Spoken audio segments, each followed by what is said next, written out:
신동욱 선생님.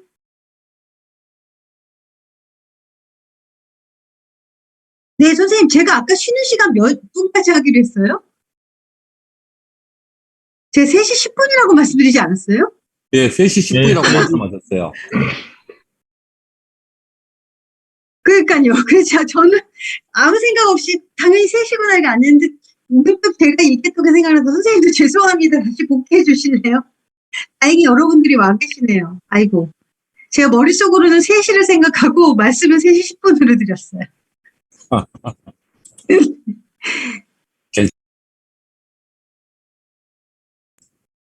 뭐 천천히 오실 것 같고. 네, 그래도 다행히 3시에 제 말을 잘 알아들어 주시고 제가 하고 싶은 얘기가 뭐였는지 이미 파악을 해주셔서 3시에 여기 보내주셔서 감사합니다. 네.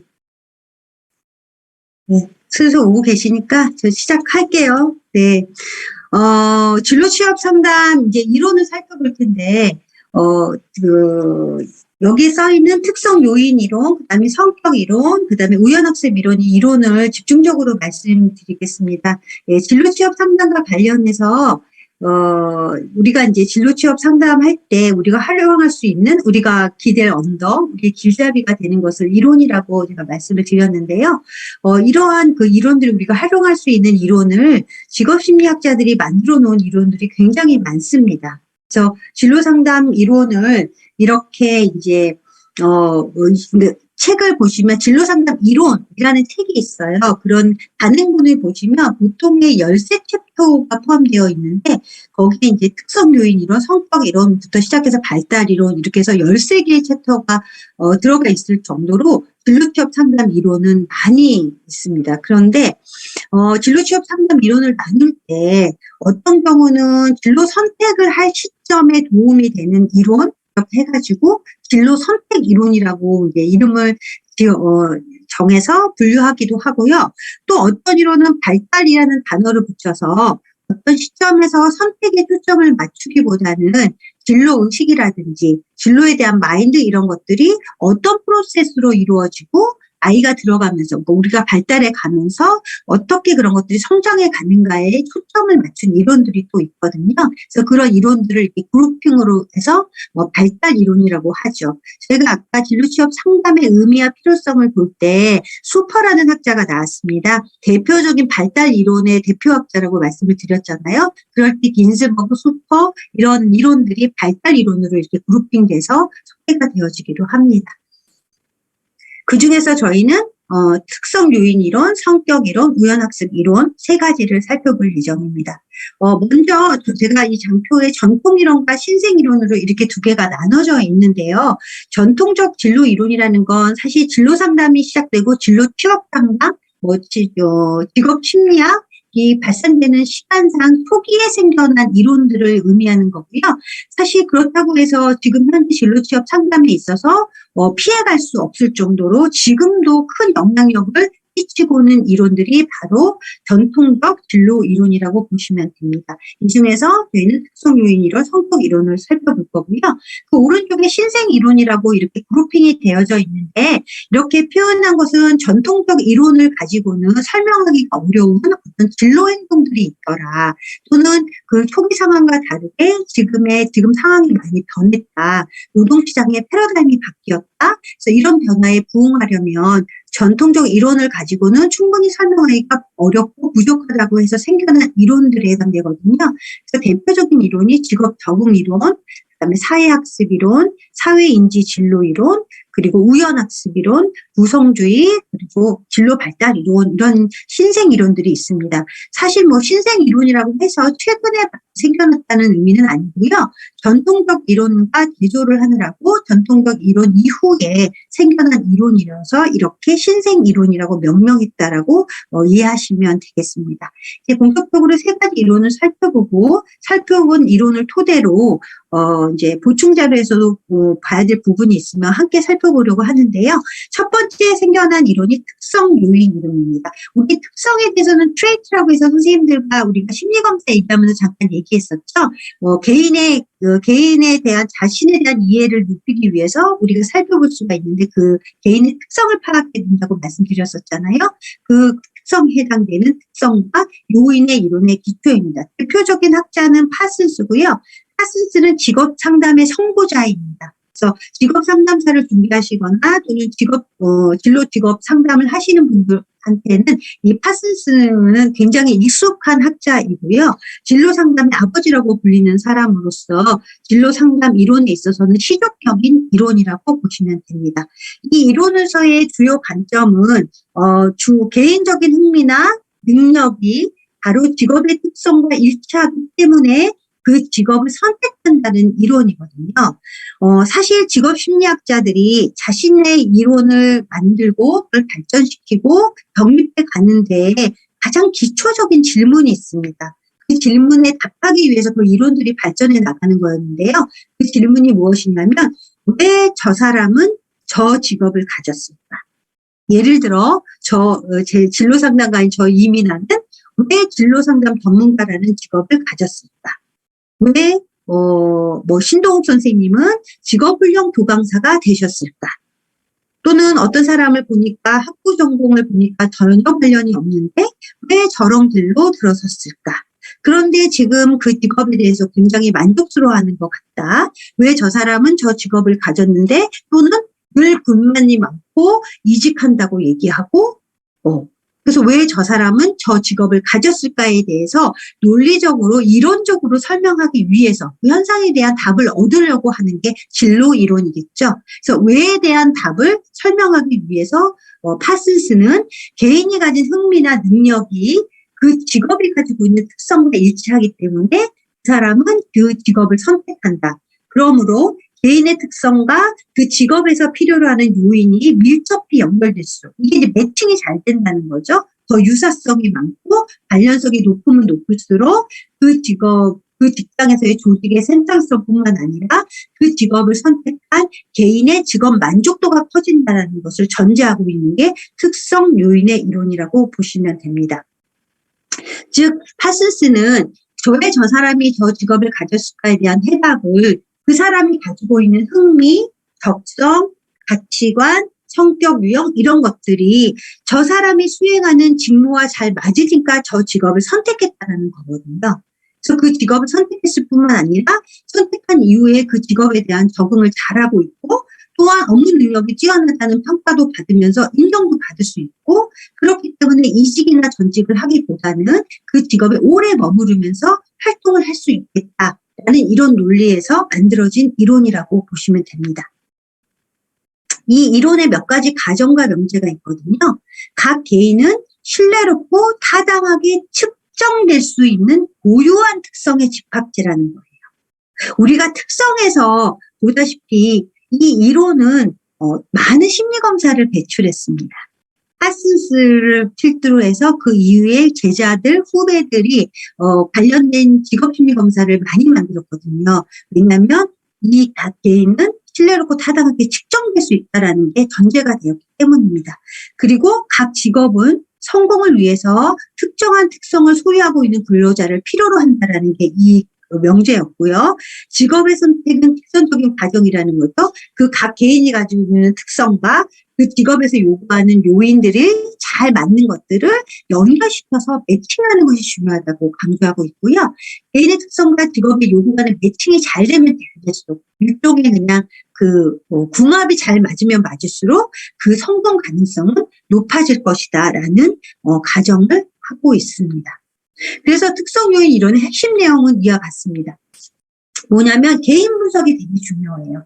우리가 개인의 제 특성에 대한 객관적인 이해를 하고 그리고 직업의 특성이나 직업에서 요구되는 직업 능력을 분석해서 합리적인 추론을 통해서 이 두 가지를 그러니까 상담을 통해서요. 개인과 직업 간의 연결을 잘 하면 할수록 근로자의 입장에서 봤을 때는 직무 만족도가 올라가고 승진도 빨리 되고 성과급도 많이 받을 거고 기업체 입장에서 봤을 때는 근로자가 애사심을 가지고 일을 열심히 하니까 생산성 향상도 높아지고 그리고 근로자가 이제 기여를 많이 하게 되는 거죠. 그러니까 개인에게도 이익이고 결국에 기업도 이익이더라. 이런 과정이 특성 요인 이론 속에 잠재되어져 있는 거죠.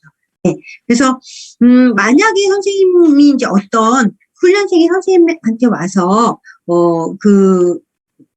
그 상담을 청하거나 어려움을 호소했을 때 선생님들이 이 특성 요인 이론에 입각하셔서 상담을 진행하셨을 때 첫 번째 하셔야 될 일이 그 훈련생 A 훈련생의 개인을 분석하는 일입니다. 뭐를 분석할까요? 우리가 봤던 A 훈련생의 뭐 적성, 흥미, 성격, 가치관 이런 것들을 객관적으로 이해하는 작업이 필요한 거죠. 어떻게 할까요? 가장 쉽게 할 수 있는 방법이 워크넷에 있는 직업심리 검사를 통해서 할 수 있고 선생님들이 그 부분에 대한 안내를 해주시면 됩니다. 두 번째는 직업 분석이죠. 직업의 특성이나 요구되는 직업 능력들을 분석하는데 그 A라는 훈련생의 특성을 분석해 보니까 그 훈련생의 학력은 이렇고 취득한 자격증은 이렇고 직업 능력, 개발, 훈련 경력은 또 이런 것들이 있다라고 하면 이 사람이 A 훈련생이 선택할 수 있는 범주 내에 있는 직업들이 있겠죠. 그럼 그 직업들은 무엇이고 그 직업에서 요구하는 직업 능력이 무엇인지를 살펴보는 거죠. 사실 NCS로 말하면 능력 단위 18개 이것이 직업 분석에 해당된다라고 보시면 됩니다. 개인을 잘 분석했고 직업을 분석했다고 하면 세 번째 할 일은 홍길동과 마주 앉아서 이제 상담하는 거죠. A 훈련생과 만나서 상담을 하시는 거죠. A라는 훈련생이 개인 분석한 거, 그다음에 직업 분석한 것을 꺼내놓고 합리적인 추론을 통해서 A 훈련생과 가장 궁합이 잘 맞을 거라고 예상되는 그 직업을 선택하고 입사 원서를 내면 취업이 잘 될 것 같은 가장 높은 직업이 뭘까를 대안 1, 대안 2, 대안 3을 선택하고요. 그 대안에 의해서 우리가 봤던 그 대차대조표를 활용하신다든지 아니면 빅 항목들을 뽑아서 그 합리적인 추론을 할 수 있도록 의사결정을 할 수 있도록 도와주셨다면 선생님께서는 파슨스가 제안하는 특성 요인 이론에 입각해서 진로 취업 상담을 하신 전문적인 교강사 선생님이 되시는 겁니다. 어렵지는 않으시죠? 네. 그래서 개인 분석과 직업 분석 그리고 합리적인 추론을 통한 매칭이 중요합니다. 이 특성 이론을 통해서 상담을 하려는 상담 목적은 이렇게 5가지로 요약이 될 수 있습니다. 자신의 가능성을 확인하고 활용할 수 있도록 도와주고요. 그 훈련생의 자신의 특성을 이해하고 이것을 수용함으로써 가감없이 소화하고 받아들이고 수용하도록 도와주고요. 또 선택할 직업이라든지 선택할 자격증 또는 진학할 학과 정보가 있다면 관련된 정보를 수집하고 분석하고 종합할 수 있도록 도와주시는 것이 필요합니다. 네 번째는 자신의 특성과 외부 조건을 고려해서 합리적인, 직관적이거나 너무 의존적인 유형이 아니라 특별히 진로 관련한 의사결정은 합리적인 의사결정이 돼서 실패라든지 아니면 오류가 되도록 최소화할 수 있도록 도와주시는 게 필요하거든요. 그래서 합리적인 의사결정이 되도록 도와주는 것. 또한 이런 과정을 통해서 그 훈련생이 인생을 살아가면서 직업 생활을 해나가면서 자신에게 닥친 문제를 스스로 해결할 수 있도록 힘을 길러주는 것. 이것이 특성 요인 이론이 지향하는 상담의 목적이라고 보시면 되겠습니다. 특성 요인 이론뿐만 아니라 제가 진로 취업 상담의 이 강의 내내 선생님들께 말씀드릴게 선생님들은 해결사는 아니세요. 훈련생들의 취업, 진로 관련해서 해결해 주시는 게 아니고요. 전문적으로 조력해 주시는 조력자의 역할을 하시면 되기 때문에 결국에는 그 결정과 마지막 책임은 훈련생, 내담자가 쥐고 있는 거지만 그 결정을 하기까지 그리고 그거를 선택해서 거기에 적절한 진로 행동으로 옮겨질 때까지 선생님들은 옆에서 전문적으로 조력하시고 도와주시는 역할을 수행하신다는 점을 꼭 유념해 주셨으면 좋겠습니다. 이런 목적을 달성하기 위해서 직업 상담을 한다면 직업 상담의 과정은 이렇게 6가지 단계를 거치게 됩니다. 네, 파슨스라는 학자는 1908년도에 세상을 떠났거든요. 그래서 이 학자가 세상을 떠난 이후에 파슨스의 이론을 발전시키는데 가장 앞장선 사람이 윌리엄슨이라는 학자입니다. 그래서 직업 상담사 시험의 기출 문제입니다, 선생님. 주로 많이 나와서 이걸 막 외우시거든요. 초성만 따서. 네, 분종, 진예, 상추 이래가지고 선생님들이 외우셔서 이게 시험 문제 많이 나와요.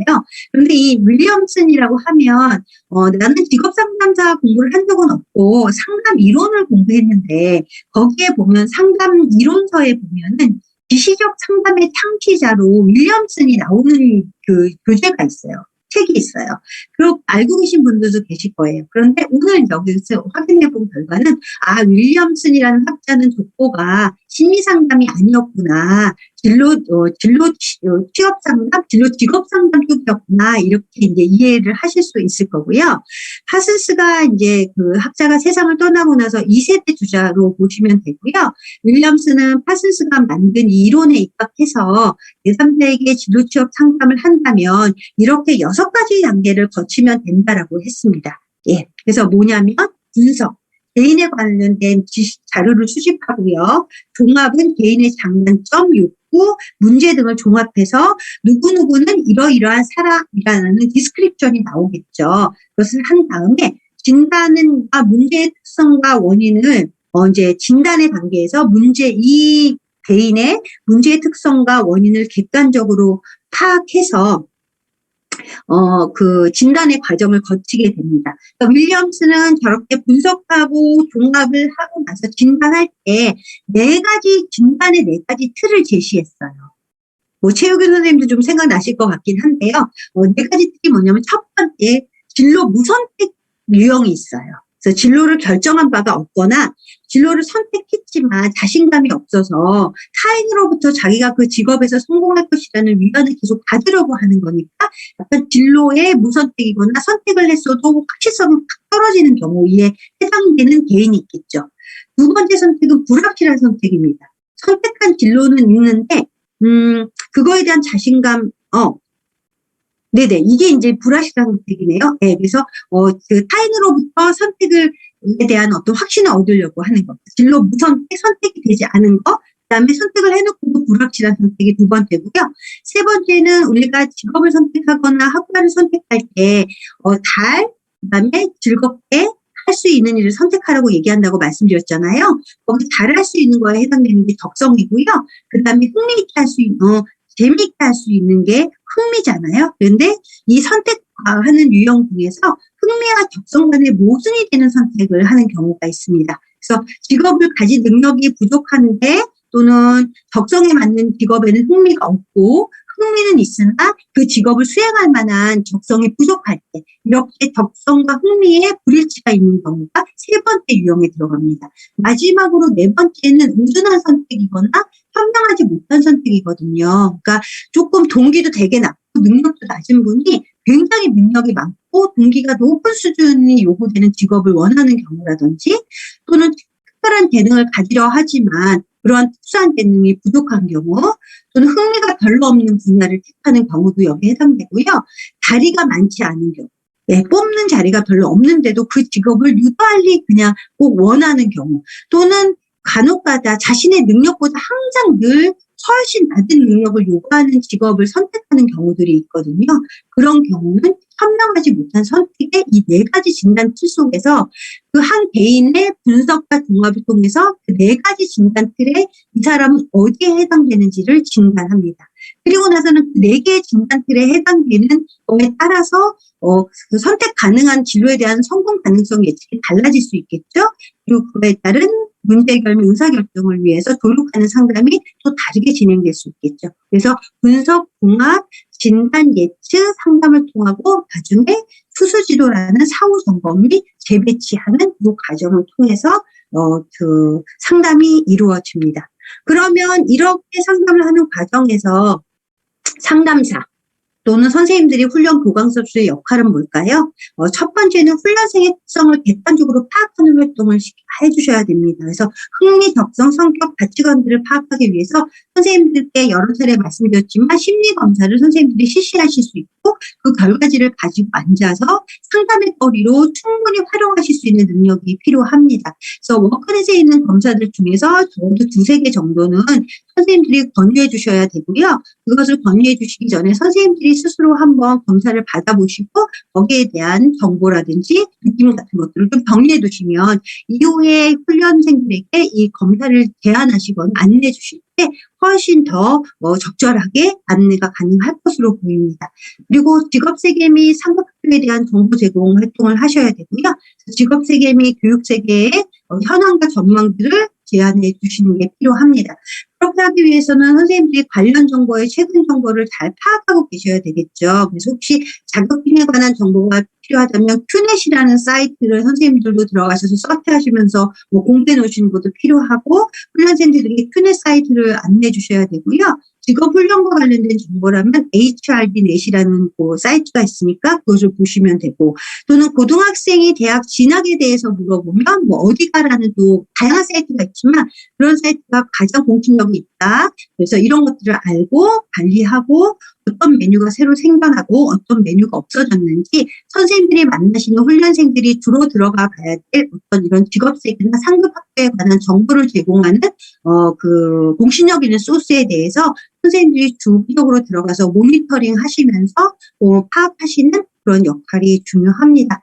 마지막으로 진로, 진학, 취업과 같은 결정을 할 때 그냥 감에 의해서 하는 것이 아니라 합리적으로 이런 방법과 절차를 통해서 하면은 결국에는 결정하는 후회가 적다라는 것을 카운슬링을 통해서 조언도 해주시고, 이런 역할들을 선생님들이 훈련할 수 있도록 도와주시면 됩니다. 다시 말해서 훈련생의 특성을 객관적으로 파악하는 활동, 그리고 직업세계 및 상급 학교에 대한 정보 제공 활동, 그리고 합리적인 의사결정을 교육할 수 있는 활동들에 선생님들이 결정해 주시는 게 아니라 잘 할 수 있도록 이런 활동들을 할 수 있도록 도와주시는 역할들을 수행하시면 되겠죠. 그러면 이런 역할들을 수행하시기 위해서 선생님들한테 요구되는 역량이 있겠죠. 아까 그 활동하고 관련된 겁니다. 다양한 검사 도구에 대한 지식과 활용 능력들을 갖추셔야 되는데, 제가 아까 선생님들께 가급적이면 워크넷에 있는 그 검사들을 좀 선생님들이 직접 해보시는 게 좋겠다라고 말씀드렸잖아요. 왜냐하면 선생님들께서 직접 들어가서 문항을 하나씩 살펴보면서 체크도 해보시고요.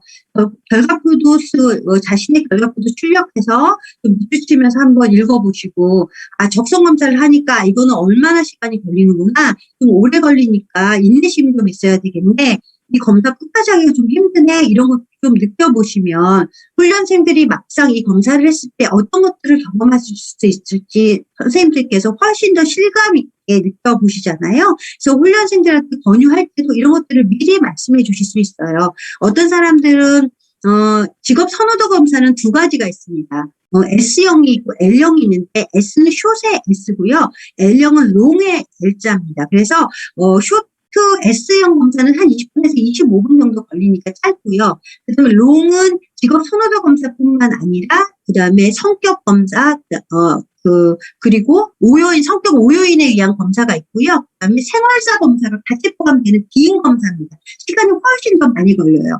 내담대에 대해서 더 충분히 풍부하게는 알 수 있지만 시간이 오래 걸리기 때문에 혹시 훈련생이 조금 인내심이 부족하다든지 아니면 지금 그렇게 기인 검사를 할 필요가 없을 경우에는 선생님들이 그거에 대한 설명을 해주시고 훨씬 더 누구누구 씨에 대해서 많이 알아볼 수 있지만 지금 현재는 우리 직업 선호도 검사 먼저 해봅시다 하면서 S형을 선생님들이 권유해 줄 수 있다는 거죠. 만약 경험을 안 하시면 아마도 그렇게 자세하게 친절하게 세부적인 안내가 어려우실 수 있으니까 선생님들이 먼저 좀 더 실시해 보시면 좋을 것 같고요. 나는 훈련생 거를 바로 직접 가지고 검사 결과 해석 상담을 하기는 좀 부담스럽다, 이렇게 생각이 되시면 그냥 가족 구성원들 아니면 좀 편안한 대상들을 먼저 해서 한두 번 정도 검사 결과 해석 상담을 해보시면 선생님들이 막상 이 훈련생들을 만나셨을 때 보다 자신감을 가지고 실시하실 수 있습니다. 네. 그리고 직업세계 및 상급 학교에 대한 정보 수집 능력 당연히 필요하고요. 관련 정보가 여러 개 있을 때 선생님들께서 그중에서 옥석을 가릴 수 있는 눈, 정보의 그다음에 양호도를 판단하실 수 있는 눈이 있으셔야 되겠죠. 그래서 어떤 정보를 찾았는데 우리 훈련생에게 직접적으로 이해하기가 어려울 것 같다. 그러면 어떤 형태로 가공해서 제공해야지만 충분히 이것들을 수용할 수 있을지에 대한 선생님들의 능력들이 필요로 합니다. 그리고 마지막으로 문제 해결 및 의사결정 과정 조력 능력이 필요하거든요. 선생님들께서 문제 해결 및 그러니까 실천 계획을 수립하고 그 실행 과정에서의 어려움이 있다면 이것을 조력하실 수 있는 능력들이 필요할 것입니다. 그래서 실행 과정에서 열심히 임하도록 동기부여해 주시고 자극을 주시고 촉진하는 것 역시 선생님들의 역할에 잘하시는 것에 필요한 중요한 능력이라고 보여집니다. 네. 네, 특성 요인 이론은 사실 직업 취업 상담의 초기 이론이라고 말씀드렸고, 아버지라고 말씀드렸잖아요. 취업 상담의 아버지가 파슨스라는 학자라고 말씀드렸는데, 진로 지도에 있어서 개인의 특성, 덕성 및 가치관, 성격 등을 잘 고려해야 된다는 메시지를 사실 주었고요. 또 그 특성을 파악하기 위해서 도구가 필요하다는 취지에 따라서 아까 말씀드렸듯이 수많은 검사 도구를 탄생시켰습니다. 그래서 그 검사 도구를 탄생시키는데 기폭제 역할을 했고요. 또는 선택의 대상이 되는 직업 세계를 잘 분석하는 것이 중요하다는 인식의 폭을 넓혔기 때문에 파슨스의 제자들이 우리도 갖고 있는 한국 직업사전, 네, 그 원작적이죠. 미국 직업사전인 DOP를 출판하기도 한 것이 파슨스의 그 이론을 추종하는 학자들이었습니다. 네, 그래서 선생님들께서 파슨스 이론하면 그 개인이 가지고 있는 특성, 그 직업이 가지고 있는 그 요인들을 잘 파악해서 이 둘이 잘 매칭될 수 있도록 자녀성이 높은 그것이 매칭될 수 있도록 상담을 이루어진다. 이렇게 이해하시면 되고요. 아까 말씀드렸던 윌리엄슨의 6단계 상담 과정과 그 분석의 단계에서 4가지 틀. 네, 선생님들이 그 부분만 좀 이해하시면 이 이론에 대한 키워드는 잘 이해하신 걸로 볼 수 있습니다. 두 번째, 이게 성격 이론이죠. 이 학자는 여기 홀랜드라고 써 있는 홀랜드 학자입니다. 그래서 이 성격 이론은 성격 이론이라고 불리기도 하고요. 홀랜드 이론이라고 불리기도 하고 리아색이라고 불리기도 합니다. 리아색 그러면 리아색이 뭐야? 이렇게 의아하실 분들이 계실 텐데 뒤에서 차차 설명이 되어지니까 너무 당황하지 않으셔도 될 것 같아요. 제가 성격 이론을 얘기하면서 리아색을 얘기하면서 항상 떠오르는 제 개인적인 경험이 있거든요. 제가 10년 동안 금융에서 일했고 10년 동안은 이제 영어 교육 업계에서 일했다고 말씀드렸는데 영어 그 교육 업계에서 일하면서 제가 자연스럽게 상담에 대한 관심을 가지고 이제 공부를 뒤늦게 시작을 했거든요. 그랬을 때 이제 제가 진로 상담 그 과목을 처음 들었을 때가 생각이 나요. 뭐였냐면 이 홀랜드 이론을 배우는데 그때 그 내용이 리아식이라는 단어가 나왔어요. 그런데 다른 선생님들은 다 이해를 하셨는데 사실 저는 그 얘기를 그 시간에 처음 들어봤거든요. 그래서 그 옆에 있는 선생님한테 리아색이 뭐예요? 이렇게 살짝 물어봤었던 기억이 나고, 이걸 항상 장표를 준비하고 선생님들이 강의할 때마다 그때 생각이 납니다. 그때 시작해서 저도 이제 제 진로를 이렇게 바꿔서 지금은 진로 상담 전문가로 활동을 하고 있는데요. 선생님들께서도 제 강의가 충분한 시간은 아니지만 이 강의를 통해서 지금보다는 조금 더 진로 상담 이론에 대해서 이해도를 높이고 또 주요한 어떤 관점이라든지 이 내용에 대해서 파악하신다면 현장에서 충분히 접목하실 수 있을 거라는 생각에 그냥 저의 예전에 정말 이 진로 상담 쪽에 초입이었을 때 경험했던 것들을 선생님께 잠깐 말씀드렸습니다. 홀랜드 이론은요, 사실은 이미 오래전에 굉장히 핫하게 뜬 이론이고요. 아직도 굉장히 인기 있는 이론 중에 하나입니다. 그래서 성격 이론이라고 불리는데, 홀랜드의 성격 이론은 진로 상담 분야, 그다음에 진로 교육, 이런 현장에서 가장 많이 이용되고 있습니다. 그 이유 중에 하나가요, 쓰기에 굉장히 편리하고 실용성이 높습니다. 그래서 많은 훌륭 교강사 선생님들이나 카운슬러들, 상담사들이 이 이론을 좋아합니다. 또 최용근 선생님, 예, 선생님께서 혹시 좋아하시는 상담 이론이 있으실까요? 진로 상담 이론인데? 저 홀랜드 좋아해요. 네, 그렇죠.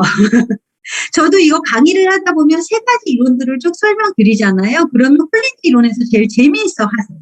네, 간편하고 또 뭔가 이렇게 가시적으로 눈에 결과가 확 보이기 때문에 나에 대한 이해를 쉽게 하는 걸로 다들 느끼시거든요. 그래서 지금 현장에서도 가장 많이 쓰이고 있다는 점, 네, 유념해 주시면 좋을 것 같고요. 이 이론은 개인 환경 간의 적합성 이론을 기반에 두고 있습니다.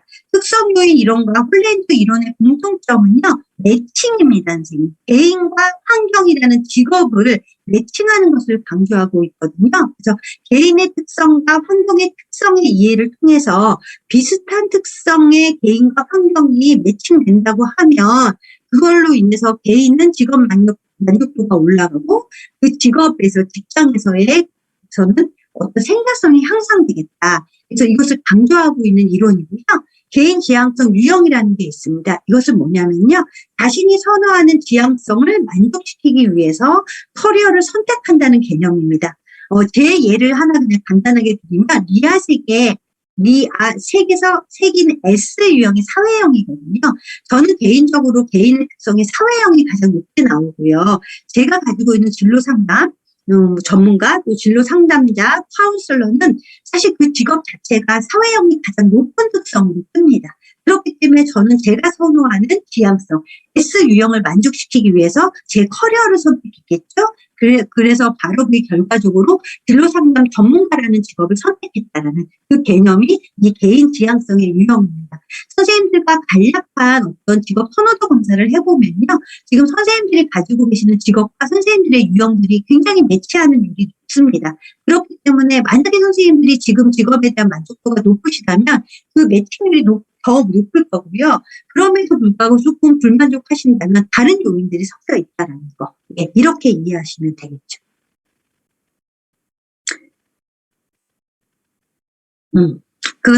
이 성격 이론의 특징에는 개인의 흥미에 따라서 6가지 유형으로 나뉩니다. 리아색이 그 유형의 6가지 유형 앞자를 따서 지금 명명하고 있는 거거든요. 개인도 6가지 유형으로 구분할 수 있고요. 그 직업 환경도 이 개인의 흥미 유형과 구분되는 6가지 유형으로 구분이 가능합니다. 흥미 순환수설 모델과 정육각형 구조라고 되어져 있는데, 이거는 이 말보다는 선생님들이 모형을 보시면 더 쉽게 이해가 되시거든요. 네, 한번 볼까요? 먼저 이렇게 생겼습니다, 선생님. 육각형. 그래서 리아색. 그래서 리아색 모형으로 저희가 불립니다.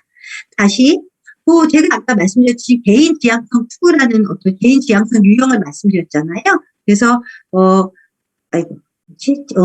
개인은 자신의 적응 방향을 만족시킬 수 있는 직업 환경을 선택하고요. 직업 흥미 유형과 환경의 유형이 일치하면 일치할수록 그 개인은 그 직업에 대해서 더 만족하고 오래 일하면서 성취 수준이 높을 것으로 가정하는 게 이 성격 이론의 특징입니다. 그러면 성격 이론의 기본 과정들이 있겠죠. 대부분의 사람들은 6가지 유형, 리아색 중에 하나로 분리될 수 있다라고 보는 게 기본 과정이고요. 그리고 직업 환경 역시도 리아색이라는 이 6가지 중에 그 유형이 존재한다라고 보는 거고요. 사람들은 그들의 기술과 능력을 발휘하고 태도와 가치를 표현하고 자신에게 맞는 역할을 조화롭게 수행할 수 있는 환경을 추구하는데, 결국에 개인의 행동은 이 성격과 환경의 상호작용에 의해서 결정된다라고 보여집니다. 성격 이론을 이루고 있는 5가지 주요 개념이 있는데, 사실 이 부분이 조금 가장 어려워들 하세요.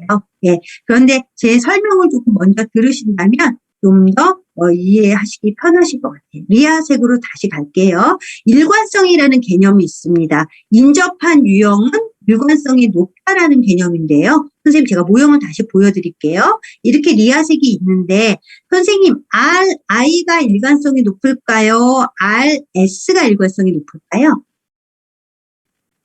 김경일 선생님 답해 주시겠어요? RI가 일관성이 높을까요? RS가 높을까요? RI요. 네, 맞습니다. 선생님, 그래서 이 옆에 있는 유형 2개가 일관성이 높다라고 이렇게 이해하시면 되는 개념이고요. 변별성이라는 게 있습니다. 육각형이 한쪽으로 기울어진 경우 변별성이 높다고 하는데, 이 그림은 조금 변별성이 많이 높지는 않아요. 이 안에 있는 게 결과치거든요. 이 결과치가 한쪽으로 확실하게 찌그러지거나 높게 발달을 하면 선생님이 김종천 선생님이 보셔도, 제가 봐도, 신동욱 선생님 봐도 이 사람은 누가 봐도 예술형이구나 라고 보여진다면 그거는 변별성이 높겠죠.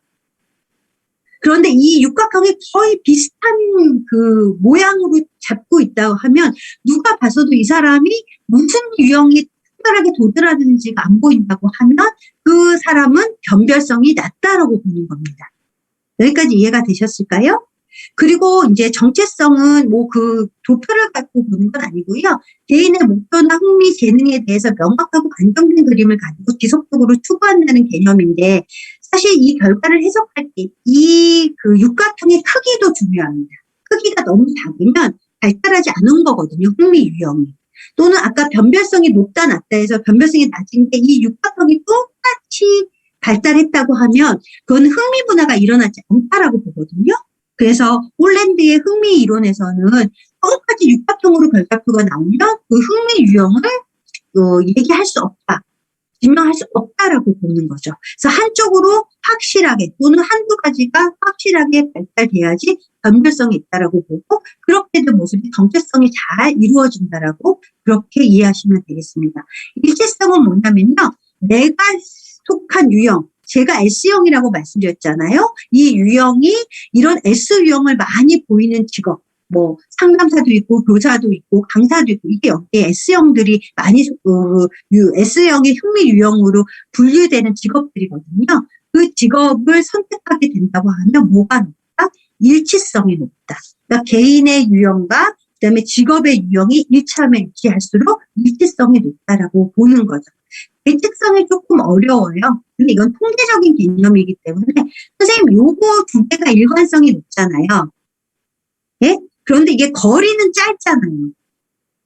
그럼에도 불구하고 관련성은 높겠죠. 반비례하죠. 얘 현실성과 사회형은 거리는 멀어요. 그래서 멀기 때문에 거리의 그 숫자는 높잖아요.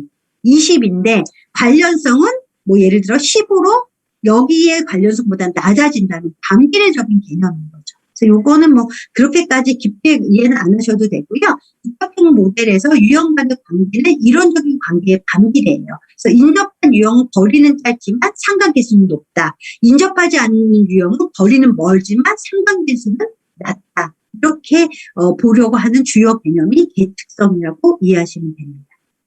네, 선생님 일관성, 변별성, 일치성 위주로 이해하시면 이 그 모델은 이해하시기 편할 거예요.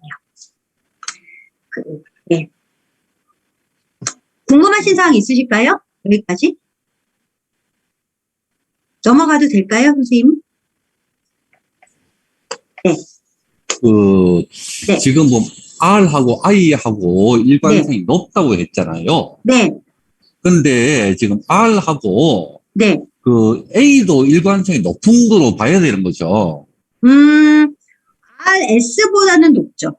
그죠? 네. 그런데 RI보다는 낮고요. 물론 그 R하고 S는 완전히 반대적인 상황이니까 네. 그 일관성이 좀 떨어진다고 볼 수 있지만 네. 그 예술형하고 현실형이다. 또는 탐구형하고 사회형도 일관성이 좀 높다고 봐야 되는 거죠. 네. 상대적으로 비교해 보시는 게 맞고요. 예, 선생님 말씀하신 대로 완전 대각선에 있는 것들은 선호하는 거나 지향하는 거가 반대적인 건 맞습니다. 그렇죠. 예, 예. 네, 맞습니다. 그러니까 뭐 반드시 옆에 있는 게 아니고 한 단계 건너뛰더라도 조금 그 좀 일관성이 좀 있다고 봐야 되는 거잖아요. 네, 그런 거죠. 맞습니다. 네, 맞습니다. 완전히 그 반대쪽이면은 동떨어진 거지만. 네. 그렇게 이해하시면 됩니다. 네. 그래서 이게 좀 구체적으로 흥미 육각형을 보면 여기 R, I, S, A, S, E, C 이렇게 지금 되어져 있거든요. 현실형을 리얼리스틱이라고 얘기해서 현실형이라고 해석하기도 하고 교재에 따라서는 뭐 실제형, 현상형 이런 것들로 불립니다. 이들의 어떤 특징을 보면은 뭔가를 몸을 움직여서 실행하고 만들고 조작하고 이런 것들을 선호하거든요. 그래서 실행하는 거에 대해서 되게 그 흥미를 가지고 있고요.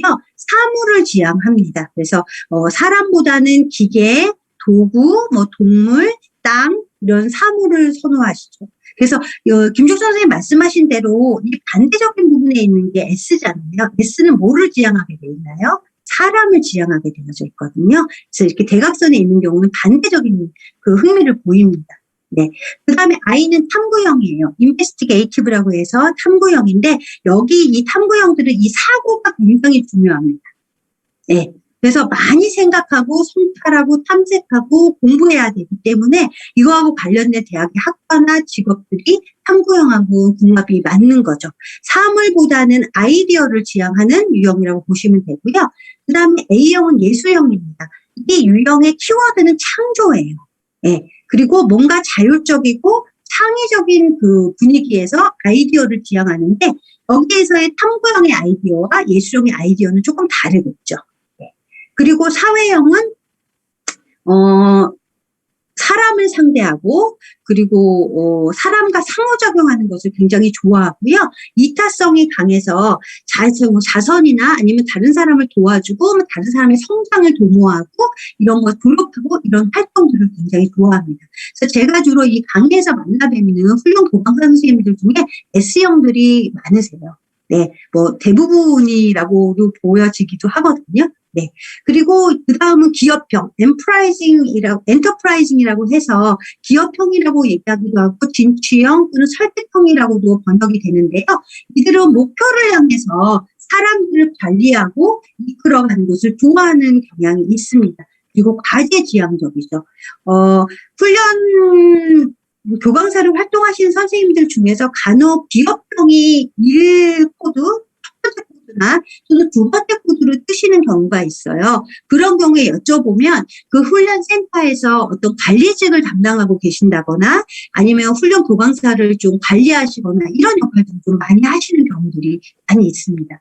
마지막으로 이제 관습형은 컨버셔널이라고 얘기하는데 관습형 3회형이라고 불리죠. 이들의 주요한 키워드는 동조예요. 내가 뭔가 앞장서서 무언가를 막 하기보다는 다른 누군가가 예를 들어 기업형에 속해 계신 분이 이런 것을 하면 된다라고 큰 가이드라인을 주면 그것을 맞춰서 거기에 대해서 해나가는 것들은 굉장히 선호하시는 거죠. 그래서 오더가 확실하면 그 해당되는 일들을 딱 풀어지게 하고 그거가 완료됐을 때 내 책무도 다 끝나고 이런 활동들을 더 좋아하시는 거라 자료를 지향하는 성향이 있거든요. 그래서 회계 관리라든지 원가 계산하다든지 재고 정리하신다든지 뭐 사서 역할 이런 역할들을 선호하시는데 훈련 교감사 선생님들 중에서 간혹 C형이 꽤 많이 뜨세요. 그래서 제가 이제 확인을 해보면 지금 현재 행정 업무들을 많이 하시는 경우가 있어요. 훈련원에서. 그래서 자신의 흥미가 온전히 나의 내추럴한 흥미가 나오기도 하지만 사실 이 검사는 자기보고식 검사이기 때문에 지금 활동하고 있는 것들이 접목돼서 내 흥미가 변화되기도 한다는 점. 네, 이런 부분들도 유념하시면 좋을 것 같습니다. 여기까지 제 설명을 듣고 선생님들 한번 그냥 간략하게 내가 어떤 유형일지에 대해서 첫 번째 선호하는 유형이 뭘지에 대해서 한번 볼 텐데요. 현실형 선생님 계실까요? 손 좀 들어주시겠어요? 나는 현실형입니다. 예, 신동욱 선생님 잠깐 표시 좀 할게요. 현실형. 네, 또 계실까요? 손 들어주시면 될 것 같아요. 네, 현실형은 신동욱 선생님 한 분이시고 그 다음에 나는 탐구형 같다. 나는 공부하는 것도 좋아하고 생각하는 거 좋아하고 네. 김종선 선생님 네, I형이시고 그리고 또 다른 선생님 계실까요? 손 좀 들어주시겠어요? C도 있어요. 아, C도 섞여 계세요? 아, 복동 네. 선생님도 I시고요. 네, 맞아요, 선생님. 왜냐하면 우리가 흥미 코드가 한 가지로 나오진 않거든요. 1차 코드, 2차 코드까지 나오기 때문에 아마 선생님은 C가 2차 코드이실 가능성도 좀 있으실 것 같아요. 또 다른 선생님 계실까요? 네. 그 다음에 나는 A형 같다. 예술형이다. 막 아이디어 내는 거 좋아하고, 막 자율적이고, 뭐 어떻게 보면 좀, 대접받는 거 별로 안 좋아한다. 김경원 선생님 드신 거 아니시죠? 아니에요. 아니시죠? 네. 네. 문혜련 선생님 아니실까요? 네. 네. 조금 있어요? 문혜련 선생님도? 네. 예. 뭐 2차 코드 정도는 되실 수 있겠네요? 네. 아, 그 다음, 이제 제일 많이 나오는 유형이죠. 사회형. 네. 임효옥 선생님 사회형이시고, 네. 그리고 배선가 선생님도 사회형이시고, 그 다음에 국준선생님 아까 하셨고, 문혜연 선생님 사회형이신 것 같고,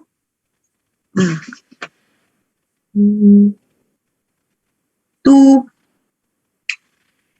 허옥재 선생님은 어떠세요? 사회형 아니세요?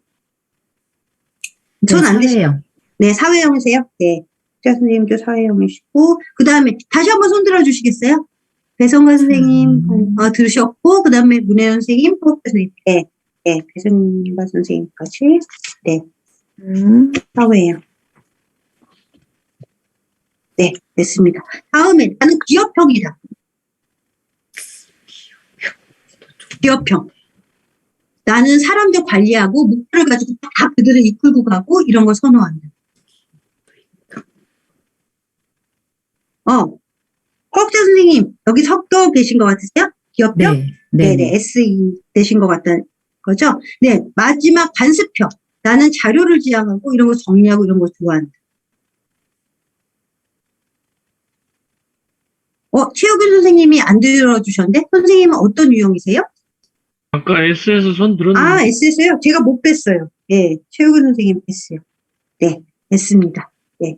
그래요. 이렇게, 잠시, 내가 이런 유형이겠구나라고 생각을 하셨는데, 네, 제가 채팅창 잠깐 볼게요. 신동 선생님 A형 추가해주세요 해서 RA가 되실 가능성이 있고, 그리고, 문혜연 선생님도 사회형과 예술형 같다고 하셨으니까, 예, SA실 가능성이 좀 있고요. 네, 예, 선생님들이 대략, 내가 이런 유형이겠구나 지금 예측을 하셨습니다. 네. 그래요. 그러면 선생님 여기에서 우리가 이제 그 직업선호도 간단 검사를 할 수가 있거든요. 보시면 여기 그룹 R에 해당되는 현실형, 실제형이 해당되는 단어들이 있습니다. I형, 탐구형에 해당되는 단어, 그 다음 A형에 해당되는 단어들이 있고요. 넘어가시면 S, E, C에 해당되는 단어들이 있어요. 그래서 이 부분에 보시면 이거를 오늘을 할 시간은 좀 없을 것 같고 선생님들이 굉장히 이전 강의에 수강생 선생님들보다 훨씬 더 내 흥미 유형에 좀 세부적으로 아시는 것 같아요. 예전 분들은 그냥 하나 코드 정도를 고르셨는데 지금은 굉장히 2차 코드까지도 난 여기 해당되는 것 같다고 고르신 선생님들도 계시거든요. 그래서 이 검사는 간략 검사인데 어떻게 하냐면 말씀드린 대로 여기 해당하는 거 그룹 A를 예를 들면 이게 해당하는 것을 체크하는 거예요. 해당되는 형용사를. 그럼 여기에 5점이 되잖아요. 하나, 둘, 셋, 넷, 5개니까. 그리고 요 밑에 보시면 각각 유형별로 표현하는 게 있는데 이 표현에 대해서 내가 이 표현이 매우 이런 그 활동들이 매우 싫으면 1점, 싫으면 2점, 보통이면 3점, 좋으면 4점, 매우 좋으면 5점을 표시하는데 이 예에서는 그룹 A에 해당되는 게 4점이라고 했거든요. 그러면 여기 1, 2, 3, 4, 5점에 여기 4점을 내서 여기 그룹 A는 9점이 되는 겁니다. 이건 하나만 하는 게 아니고요. 선생님들이 리, 색, 이 6가지들을 다 이거를 해서 여기 점수를 내시는 거예요. 여기에 해당되는 형용사, 그리고 여기에 1점부터 5점까지 몇 점에 해당되는지를 해서 점수를 낸 상태에서 가장 높은 점수가 나오는 게 1차 코드입니다. 그리고 나서 두 번째로 높은 점수가 나오는 게 2차 코드이거든요. 그래서 선생님들이 SE가 될 수도 있고 또는 C, I형이 될 수도 있고 이렇게 코드가 결정될 수 있는 간단 검사입니다. 사실 이제 이거를 할 수가 있죠. 그 훈련생들하고 해볼 수 있을 때 또 훈련생들 중에서는 또 이렇게 얘기를 할 수도 있어요. 선생님, 저는 이거 굉장히 흥미 유형이 중요하다고 들었는데, 이 검사는 부족한 것 같은데요? 그렇게 했을 때, 사실 이 검사는 미끼가 되는 거죠. 그렇게 얘기해 주니까 반갑네. 우리 워크넷이라는 데서 가면 이 검사를 보다 더 타당하게 표준화된 검사가 있으니까, 누구누구 씨가 그 검사를, 이 유형을 나에 대해서 조금 더 잘 알고 싶다면, 그 검사를 좀 해보는 게 좋겠다라고 안내하기 위한 어떤 미끼? 가 되는 그런 검사 활동이라고 보시면 됩니다. 사실 선생님들이 나는 A도 있는 것 같고 I도 있는 것 같고 R도 있는 것 같고 막 다 섞여 있는데 라고 말씀하실 수 있어요. 맞아요, 선생님.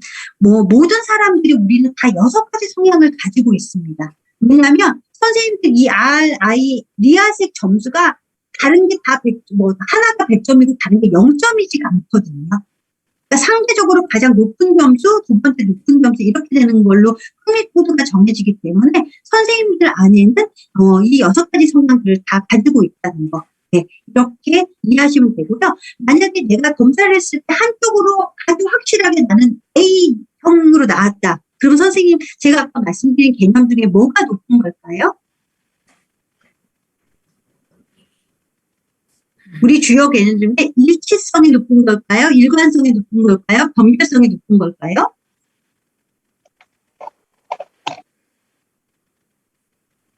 일치성. 아니요. 한쪽으로 쭉 더 찌그러져. 네, 변별성이죠. 네. 만약에 선생님의 1차 코드, 2차 코드가 RI가 나왔으면 RA보다 뭐가 높다고 할 수 있을까요? 일관성, 이칠성, 변별성 중에 뭐가 높을까요? 인접한 유형이 높은 게? 일관성이요. 네, 맞습니다. 네. 선생님이 S형이신데, S형에 맞는 직업을 선택했다면, 그거는 뭐가 높을까요?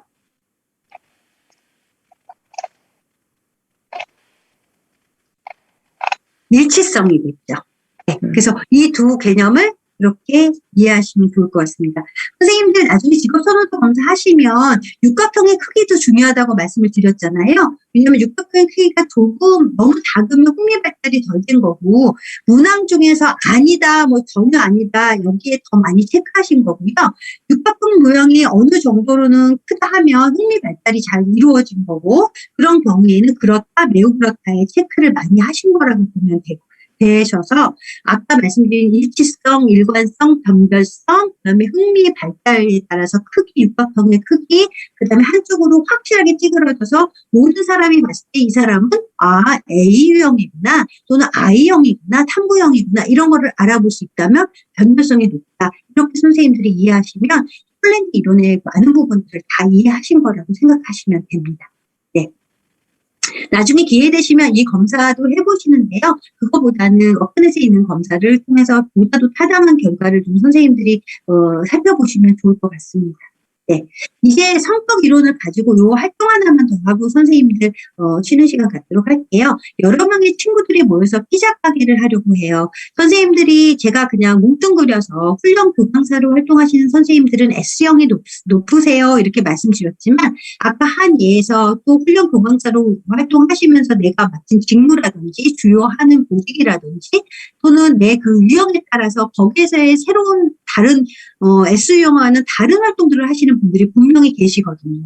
그게 2차 코드로도 나타날 수 있고요. 또는 검사하는 과정에 내가 잘하는 거에 대한 효능감이 또 표시됐을 수도 있습니다. 그래서 가능하면 그냥 내가 느껴지는 대로 표시하라고 하더라도 내가 또 오랫동안 했기 때문에 그 일을 잘하고 흥미를 가지는 경우도 있거든요. 그래서 그런 부분이 같이 녹아져 있을 텐데 피자 가게를 해요. 그런데 뭐 피자 가게에서의 수행해야 될 일들이 여러 가지가 있잖아요.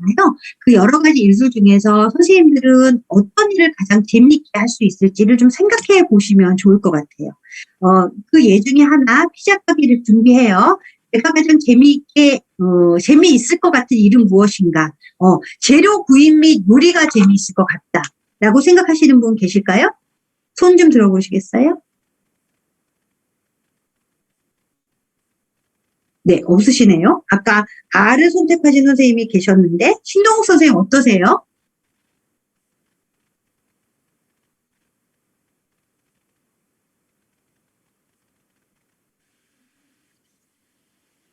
네. 네, 가장 그 6가지 중에서 선생님이 제일 재밌을 것 같다고 느껴지시는 거 그냥 울기 위한 전략이나 기획. 네, 이거는 사실 E형이에요. 기업형이들이 선호하는 활동이기 때문에 아마 선생님께서 검사하면 이 유형 점수 좀 높게 나오실 수도 있겠다 생각이 들거든요. 네. 네. 그러면 어떻게 하면 맛있는 피자를 만들 수 있을까 연구하겠다. 아까 I형으로 답하신 선생님들 몇 분 계신데 김덕선 선생님도 I형이라고 답하셨거든요. 복동수 선생님도 I형 말씀하셨고 선생님들은 6가지 제일 하단부에 있는 거 하고요. 필요한 물품 파악 및 비용 계산. 시험 있으실 것 같으세요? 네. 그러시구나. 네. 선생님들이 요번에는 앞에서 제가 생각하는 흥미 유형과 피자 가게 준비해서의 유형의 일치도가 좀 떨어지는 것 같네요. 네. 다음으로 나는 가게 내부 인테리어나 포스터 제작하겠다. 아까 A형이 문혜련 선생님은 어떠세요?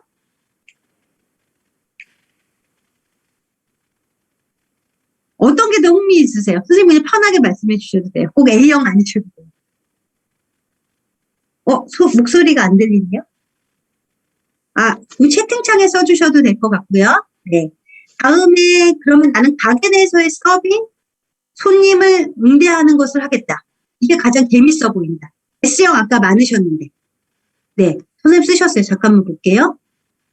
아, 선생님, 문혜연 선생님, 이게 더 나으세요? 예, 예. 왜냐면 선생님 아까 에세이 고르셨거든요. 사회형도 분명히 있으셨기 때문에 아마 이 S형에 해당되는 활동들, 이것을 더 선호하실 수 있습니다. 판매 실적을 올리기 위한 전략이나 기획이 좋다고 말씀하셨던 게 아까 신홍 선생님 말씀하셨죠. 네, 이런 부분을 좋아하시는 분들이 E형에 계시고요. 필요한 물품을 파악하거나 비용 계산하는 거. 김주선 선생님은 나는 원래 I형이었는데 이 활동에서는 C형 활동을 더 선호하시는 것. 네. 예, 문혜 선생님 뭐라 써주시냐면 저는 내부 인테리어, 서빙, 손님 응대 다 좋다고 그러셨어요. 그래서 아까 S, A형 이 두 활동들을 선호하시는 거죠. 이걸 보시면서 나는 내가 아까 골랐던 유형이랑 거의 유사한 어떤 활동이 선호되는 느낌이 든다라는 선생님도 계시겠지만 또는 또 반대되거나 아니면은 생각하지 못했던 활동에 대한 흥미를 느끼네라고 느끼시는 선생님도 있으실 수 있습니다. 그래서 이 피자 가게 준비를 통해서도 간단하게나마 내가 좋아하는 활동들을 파악해 볼 수도 있습니다. 네, 선생님 성격 이 유형별로 이런 특징들을 다시 다 장표에 제가 정리를 해놨어요. 그래서 현실형은 손재주가 있고 기계나 컴퓨터 등 도구 활동에 흥미가 있고요.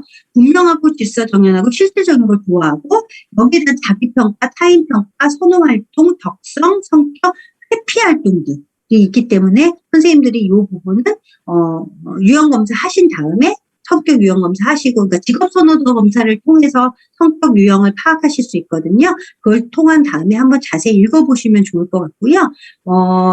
이 부분에 탐구형, 예술형, 사회형, 기업형, 그리고 관습형, 이렇게까지 제시가 돼 있어서 선생님들이 이 부분을 참조하시면 될 것 같습니다. 예, 성격 이론을 통한 상담 목표는, 개인의 직업적 성격의 특성을 탐색하고 이해하고 수용하도록 조력해 주시는, 다 조력이 붙어 있어요, 선생님.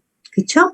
네, 선생님들은 전문적인 조력가시라는 거, 그리고 자신의 직업적 성격과 유사한 직업 환경에 관련된 직업 정보를 수집하고 분석하고 종합하도록 도와주셔야 되고, 자신의 직업적 성격이 직업 환경에서 어떤 특성으로 나타날 수 있는지 예측할 수 있도록 도와주시고요. 그리고 개인의 목표나 흥미, 재능에 대해서 명확하고 안정된 그림을 가질 수 있도록 동기부여 해주시는 게 상담의 목표입니다. 그래서 선생님들은 그 역할이 있으시겠죠? 말씀드렸던 홀렌트 검사를 활용한 내담자의 홀렌트 코드를 파악하셔야 돼요. 그래서 직업 선호도 검사 S형에도 그게 제시가 되고요. 직업 선호도 검사 L형에도 그게 제시가 되기 때문에 이 둘 중에 하나의 검사를 하도록 독려해 주시고요. 홀렌트 코드에 적합한 직업이나 학과들이 또 파악을 하실 수 있어야 됩니다. 그리고 내담자의 문제 해결 및 의사결정 과정에 조력하시고요. 환경 및 자신을 변화시킬 수 있다는 가능성도 고려해 주셔야 됩니다. 한 번 나온 흥미 코드가 계속 유지되는 게 아니고요. 그 직업을 계속 하면서 흥미가 발달할 수도 있고요. 또는 흥미가 변화될 수도 있다는 점, 그 가능성도 고려해 주시는 게 필요하겠습니다. 네.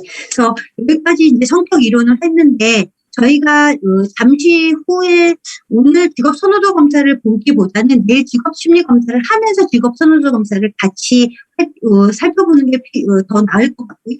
선생님들 10분 정도 쉬신 다음에 마지막 이론, 우연학습 이론에 대해서 살펴보고 오늘 강의는 마무리될 것 같아요. 이제 마지막 1시간 강의만 오늘 강의는 남겨져 있어서 선생님들 점심 식사도 하시고 피곤하실 텐데 집중하셔서 열심히 참여해 주셔서 감사하고요. 이제 1시간 남았으니까 10분 후에 선생님 마지막 강의 진행하겠습니다.